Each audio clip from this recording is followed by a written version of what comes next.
ಗದಗದಲ್ಲಿ ಇದೀಗ ಬಿಜೆಪಿ ಶಾಸಕ ಡಾಕ್ಟರ್ ಚಂದ್ರು ಲಮಾಣಿ ಅವರ ವಿಚಾರವಾಗಿ ಭಾರಿ ರಾಜಕೀಯ ಚರ್ಚೆ ಶುರುವಾಗಿದೆ.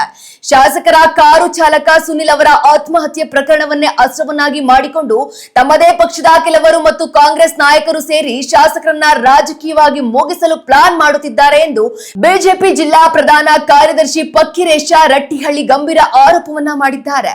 ಲೋಕಸಭಾ ಚುನಾವಣೆ ಬಳಿಕ ಈ ಕಿರುಕುಳ ಜಾಸ್ತಿಯಾಗಿದೆ ಎಂದಿರುವ ಅವರು ಈ ಬಗ್ಗೆ ಆಡಿಯೋ ಕೂಡ ಲಭ್ಯವಿದೆ ಎಂದು ಸ್ಫೋಟಕ ಹೇಳಿಕೆಯನ್ನ ನೀಡಿದ್ದಾರೆ.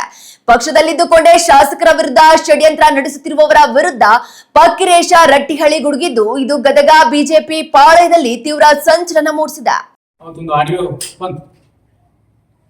ಅವರಿಗೆ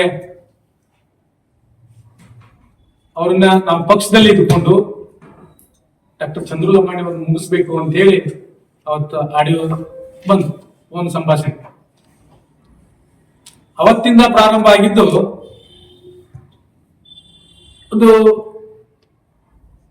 ಸಮಾಜದ ಅಧ್ಯಕ್ಷರಾಗಿ ಸಮಾಜದ ಕುಂದುಕೊರತೆಗಳನ್ನ, ಸಮಾಜದ ಏಳು ಬೀಳುಗಳನ್ನ ಸರಿಪಡಿಸುವುದು ಬಿಟ್ಟು ಸ್ವಾರ್ಥ ಹಿತಾಸಕ್ತಿಗೆ ಒಬ್ಬ ದಲಿತ ಶಾಸಕನಿಗೆ, ಒಬ್ಬ ವಿದ್ಯಾವಂತ ಶಾಸಕನಿಗೆ, ಒಬ್ಬ ಹಿಂದುಳಿದ ಶಾಸಕನಿಗೆ ಈ ತರದ ಕಿರುಕುಳವನ್ನ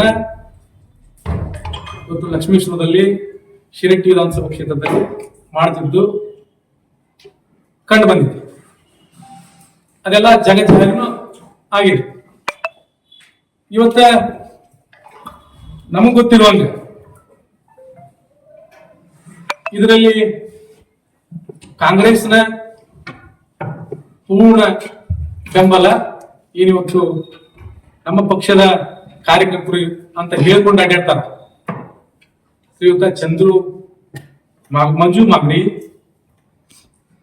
ಮತ್ತೆ ಹೊನ್ನಪ್ಪ ವಡ್ಡರ್ ಜೊತೆಗೆ ನಮ್ ಗದಗಿನವರೊಬ್ಬರು ಅವ್ರ ರವಿಕಾಂತ್ ಅಂಗಡಿ ಅಂತೇಳಿ ಅವರೆಲ್ಲ ಈ ತರದ ಷಡ್ಯಂತ್ರದೊಳಗ ಕಾಂಗ್ರೆಸ್ ಜೊತೆ ಮೇಲಾಪಿ ಮಾಡ್ಕೊಂಡು ಮಾಡ್ತಾ ಇದ್ದಾರೆ. ಈ ಹಿಂದೆ ಲೋಕಾಯುಕ್ತ ಕೇಸು ಮಾಡಿಸಿದ್ರು, ಅದ್ರೊಳಗ ನಿಮಗೆಲ್ಲ ಗೊತ್ತಿದ್ದಿದೆ. ಅದು ಷಡ್ಯಂತ್ರನ, ರಾಜಕೀಯ ಷಡ್ಯಂತ್ರನ. ಅದರಲ್ಲಿ ಇವರ ಪಾತ್ರನು ಬಹುಮುಖ್ಯವಾದ ಪಾತ್ರ. ಕಾಂಗ್ರೆಸ್ನ ಎಷ್ಟು ಪಾತ್ರ ಇದೆ, ಕಾಂಗ್ರೆಸ್ನವ್ರದ್ದು ಎಷ್ಟು ಪಾತ್ರ ಇದೆ, ಅದನ್ನ 2 ಪಟ್ಟು ಇವರು ಪಾತ್ರ ಅವತ್ತೈತಿ. ಆ ವ್ಯಕ್ತಿಗೆ ಅಂದ್ರೆ ಏನ್ ಕೇಸ್ ಮಾಡಿದ ಆ ವ್ಯಕ್ತಿ ಹಿಡಿದು ಅವರಿಗೆ ನೀವು ಕೇಸ್ ಮಾಡ್ರಿ, ನಿಮ್ ಜೊತೆ ಇರ್ತೀವಿ ಅಂತ ಹೇಳಿ ಸುಮ್ಮನೆ ಷಡ್ಯಂತ್ರ ಮಾಡಿ ಅವನನ್ನ ಮೂಲ ಮಾಡಿದ್ದನ್ನ ನಾವು ನೋಡಿದ್ವಿ. ಹೀಗಾಗಿ ಅವತ್ತಿನ ದಿನ ನಡೆದಿರುವುದು ಜೊತೆಗೆ ಶಿರಟ್ಟಿ